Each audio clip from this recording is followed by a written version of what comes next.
Welcome back to Graceful Art Designs. Today I'm doing another little mini painting of the New Jerusalem in different colours.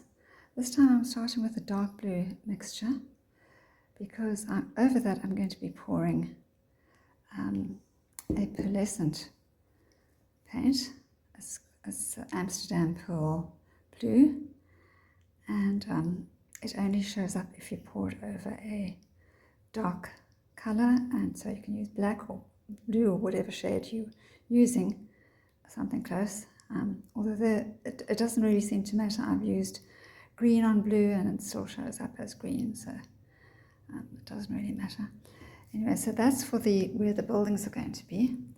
And then for the sky, I'm going to use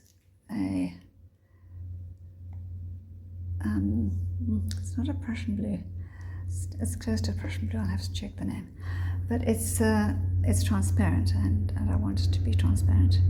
Whereas the paint on the lower half is opaque, because it needs to be opaque for the pearlescent paint to work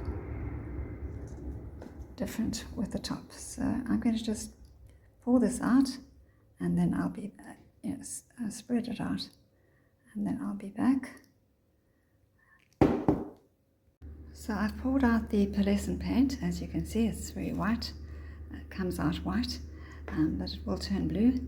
And then I poured the silver into the sky. A bit more silver than I needed, and not enough of the pearlescent, but we'll see what happens.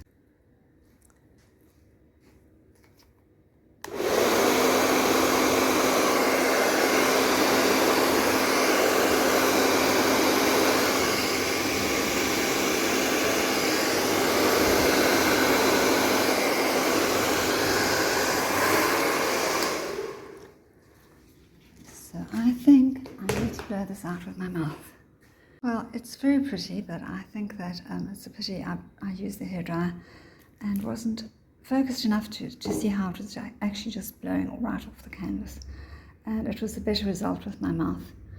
But now there isn't enough left to bring out the rest. Maybe the rest will come to the surface, I'm not sure, because it sunk very quickly. I'm not going to be too worried about it, because for one thing, you don't always see the pearlescence while they're wet, and another thing is if there isn't enough paint, then once it's dry I will paint over with the pearlescent paint, and it will give me the result I wanted. Although I did want a marbling effect, and I didn't want to have to paint on. That's why I did it this way. Well, the best laid plans of mice and men, as they say. That didn't work too well with the stencil. It just, the paint just kept going through the sides, and so I'm just going to do it by hand and hope I can make tidy little houses. But you'll see how the paint appears white now, and once it's dry, this should look violet, because I'm doing the houses violet and the roofs blue, just so you can see the difference. And I'm going to do it a little differently, different layout to the first painting, in that the houses are much smaller and more in proportion with the size of this little 20 by 20 canvas. And I hope I don't get them too skew.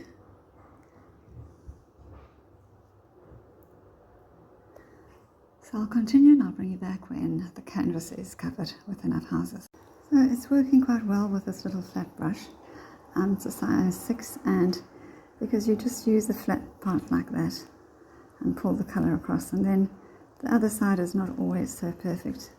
Sometimes I have to come in with my little piece of cloth and wipe it away if it's skew. But anyway, so I don't want to make it too overcrowded. I would imagine in the New Jerusalem there will be space for everyone. And I just don't imagine that there will be multi-story buildings, huge towers. I don't think so. I mean, I don't know. I just don't think that would sort of be part of the plan. But who am I? Anyway, so I'm just making little houses spaced out all over the place, and I'm leaving the blowout as can be the hills of Jerusalem, behind the houses, can be the roads, pathways.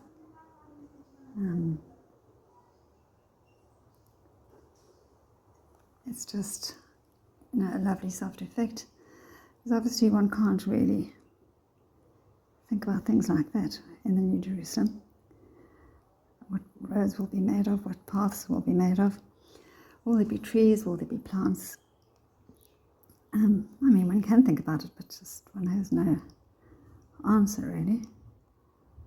I don't know. Does the Kabbalah have any answers?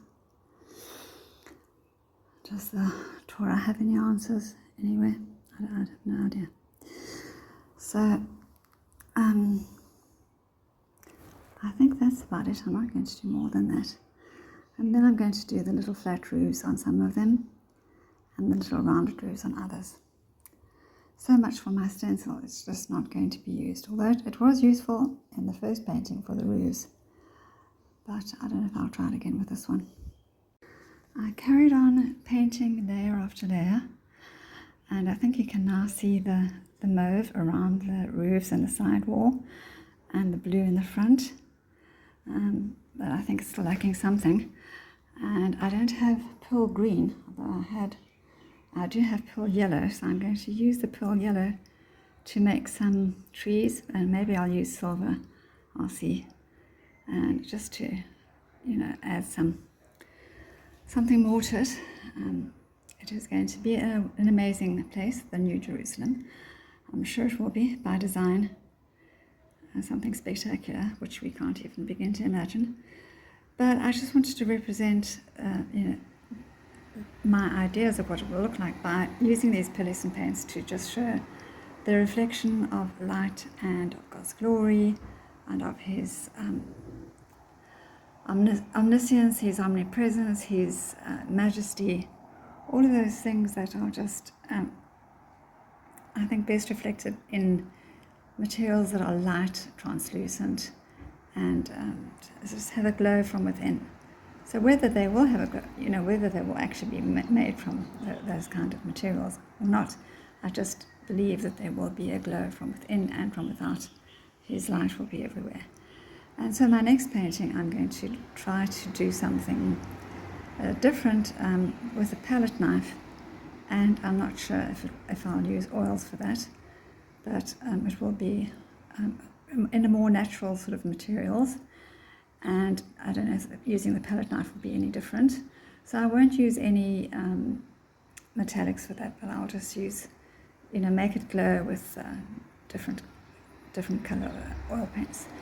And then after that I'll do a traditional oil painting where I will paint the stones of Jerusalem and make it in a more natural setting. So there's lots of variety, there's lots of just different ways one can reflect or imagine the New Jerusalem, whether it's an earthly New Jerusalem or a spiritual New Jerusalem. But it's just something to, use skills that you don't normally use. Because I don't normally do buildings, and I don't normally talk about spiritual things because I think it's too personal. But I just thought that this is something unique and something that the whole world is looking forward to. Although there's only one layer on so far, you can see the gold is showing through, the yellow gold, some more strongly than others, I suppose, depends what's underneath. And I added a bit more silver to the sky. Now I'm going to add a bit of silver just around the edges of the houses, just to make them look a little bit more defined, because the pearlescent paint was just somehow getting lost in the surrounding paint. And also it's quite difficult working with this pearlescent paint because it doesn't, certainly over the acrylic pour, it doesn't seem to adhere very well. You have to go, like it just wouldn't stick in the corners. Now when I've used it before, I used it in a blowout, and that's different, or like in this blowout. But you can also just pour puddles of the pearlescent paints on top of a dark color, and then swirl those around or blow them out or whatever. And now I've gone into the building with the silver. Or you can, what I did with my portrait was where I wanted to use the pearlescent paint just on the butterflies. There I painted the butterflies first in a dark blue or purple or whatever it was, green acrylic, and with a paintbrush and water, and then I painted, when they were dry, I painted the pearlescent over it, and that showed up really well. So I'm hoping this will as well when it's more completely dry. But I don't recall having such difficulty getting the paint to stick when I used it on just ordinary acrylic painting as I am now over the acrylic pour. So it's definitely something different, something to be aware of, But it is nice if you're doing a portrait and you want to do a glowing pearlescent dress or a crown on a child's head that they're dressed up for their birthday. So, and that's what I did, and then I did the rest of the painting in oil, and it worked really well. So I think I'm kind of finished with adding the silver around the buildings. I can't actually say whether I went around all of them, but it doesn't matter because this is certainly not about perfection. It's just about imagination. I'm going to add a few silver leaves here and there because the trees can't just be bare. And there will be colours that we have never seen before, quite sure it, in the New Jerusalem or in heaven, whichever way it turns out. So I'll continue doing this and see what it looks like, and then add another layer of the yellow gold, and then I'll bring you back. One should never be afraid to try something different or go out of one's comfort zone, but I must say I don't think I'll be doing too many more of these in the future. I'm not enthusiastic about these metallic paints. I definitely prefer my natural oil paints. But it was an interesting experience, and I think it has created a glowing effect. I put a bit of the yellow gold over the silver in the sky, just little dots here and there, and then I spread them to add to the glow. And the leaves around the golden trees, and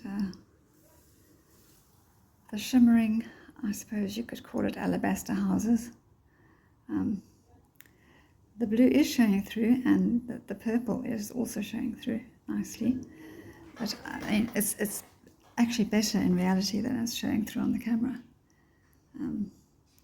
So maybe I need to still wait until tomorrow, but for now that's as far as I can take it. So hope you enjoyed watching, and please like and comment and let me know what you think, and I'll be back with another more realistic abstract painting.